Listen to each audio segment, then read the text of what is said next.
Hi guys, so welcome to lockdown day 6. So today I'm going to be doing a digital illustration in Illustrator of Hellboy, so some fan art I guess.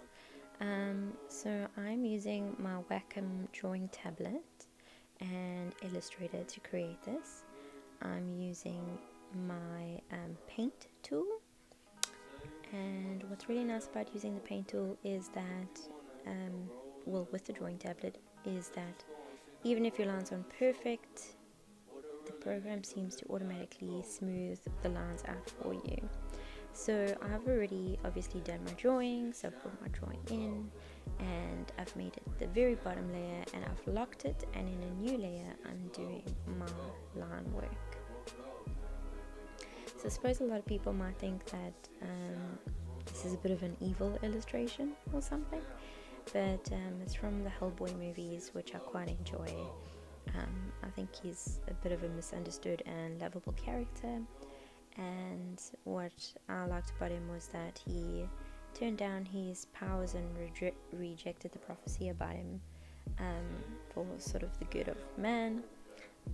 So yeah, and I think if there's a time for you to do some fan art or a poster, you might as well use the lockdown to do it.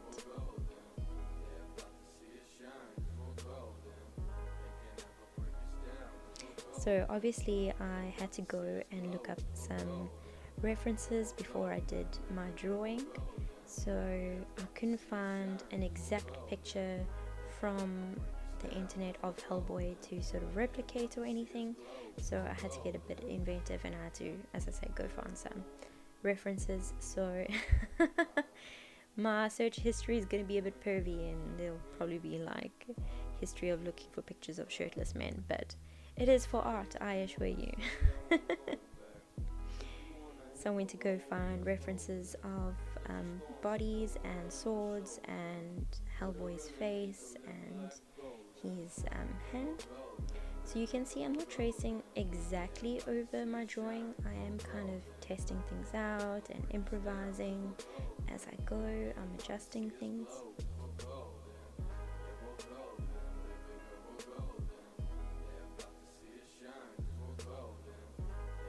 So if you see all those like little dots on the page, I am honestly still getting used to using my drawing tablet and working in Illustrator. So I'll make like little dots or squiggles on the side of the page. So what I'm doing now is I'm creating a color palette for myself, so that if I want to go and use the same colors over again, I've got the exact reference that I can just use the color picker tool to pick up, or the eyedrop tool to pick up those colors instead of guessing. So I'm going to lock my line work layer, and the line work layer must stay on top at all times because we want to place color beneath it. So in a separate layer, I'm going to make a skin base layer. Each layer or each color is going to be its own layer. So this is going to be my bottom base color, and it doesn't really matter if I go over the lines. Like you can see I've gone over his beard and horns and that and his hair. That doesn't matter because when we add the color for other things, we're going to go on top of that. So I'm actually using my paint tool to fill in color, but you will see later that I'll jump between my paint tool and the pen tool. Okay, so now you're going to see I'm going to do his horns, and you can see because the horn is a separate layer and it's on top of the base skin layer, we've colored over that bit of skin that was overlapping. So now I'm using the pen tool to fill the shape of the horn. It's a pretty simple, straightforward shape, which is why I don't mind using the pen tool. But for more complicated shapes and stuff, it might just be easier for me to use my paint brush tool. But for the horns, I'm using the pen tool. You can see I made the horn in front darker than the one in the back, and the reason for that is because the crown above his head is made of fire. So if you think about the sun being behind you in a photograph, for example, you'd probably be silhouetted. So I'm going to make the horn in front darker. So with his hand, you can see I used the paint tool and I did my outlines first, and then because that's the more intricate stuff, and then I went to go and color in the rest. So now for the flames, I'm using my pen tool again, and I'm basically making one giant solid shape. There are going to be negative spaces in between, which we will take out later, but for now I don't have to worry about that. I'm just going to go full the basic shape.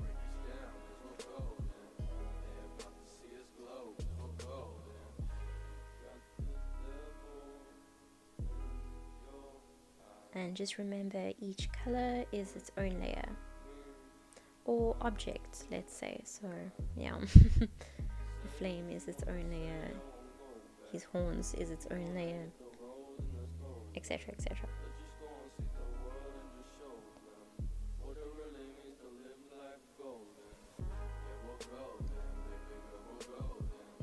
Okay, so soon I'm going to show you how to remove negative space, starting with the crown. It might be a bit quick, but I'm going to do it again with a bigger flame. So what you do is, once you've got your main shape or color down, you go and pick a different color. Make sure it's the outline. I've used purple so I can see it against the yellow. You're going to need your pathfinder, which you can find under the Windows menu. And then what you do is you select your main big shape, and then at the same time select the second shape you want removed, and you'll click on the minus option under Pathfinder. It's important to select the main shape first and the piece you want minus second. So now in a different layer, I'm going to go full in his hair. I'll end up making it a bit lighter because this black is a bit too harsh. You can see even my outlines, they're gray. And the same thing we did with the flame, I'm going to go do with his ear. I'm going to remove it so that we can see the red skin underneath.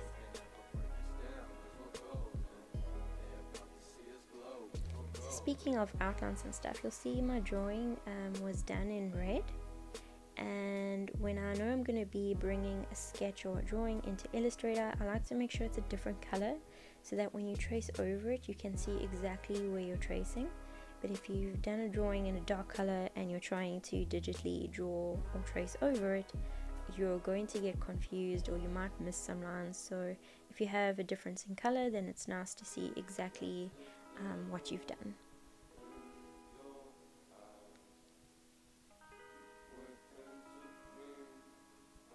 Okay, so I lowered the opacity of the flame on his head so that you can see the horn in the background through it a bit.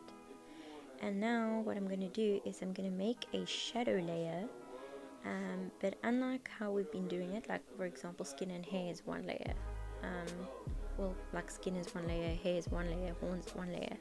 There might be multiple shadow and highlight layers because I want each object to have its own set of shadows. So for example, his face I'm shading, you can see I just put some shadow down, but it's not going over his beard because the shadow layer is beneath the beard layer. It is directly above the skin layer because that's the only place I want it to affect right now.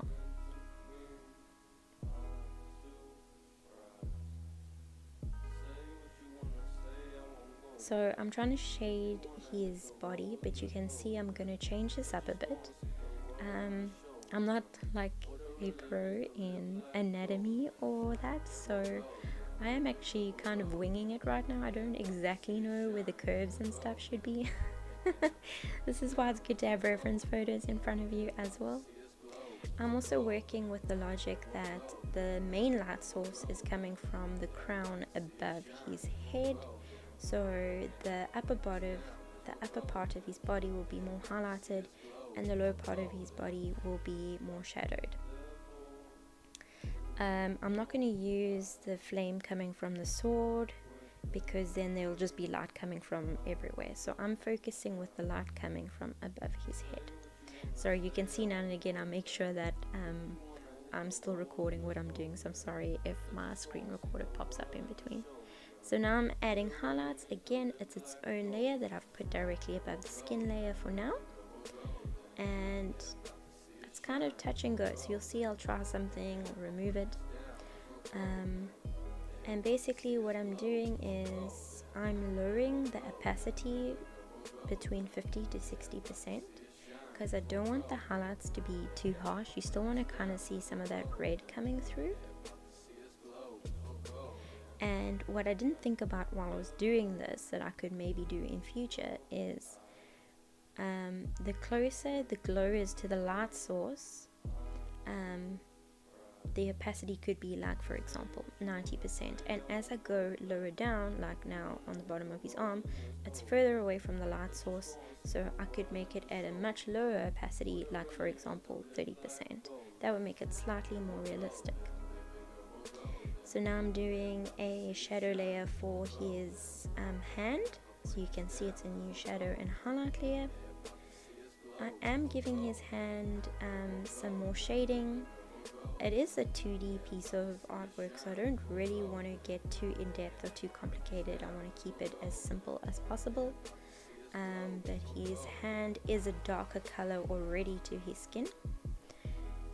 If you've watched the movie, it's like made of stone. And I'm just giving it some highlights.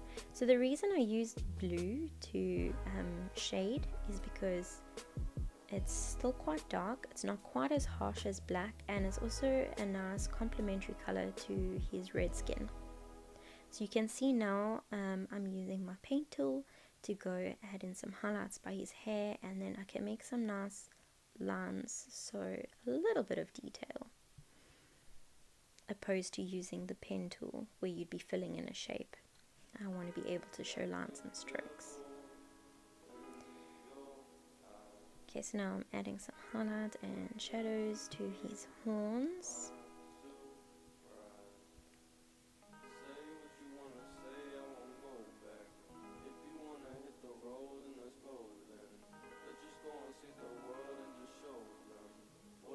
You can see there I put the shadow on the wrong layer, so I moved it above the layer I needed. And I'm going to try and give the sword a little bit of dimension. There are probably different ways you can illustrate. This is just the way I'm used to, and like I say, I'm still learning and getting used to actually using my drawing tablet. So you can see I've got little squiggles off the side of my page. It's very much like doing a hand drawing actually. You usually have a scrap piece of paper where you might scribble or test your pen or pencils. It's the exact same thing, even digitally.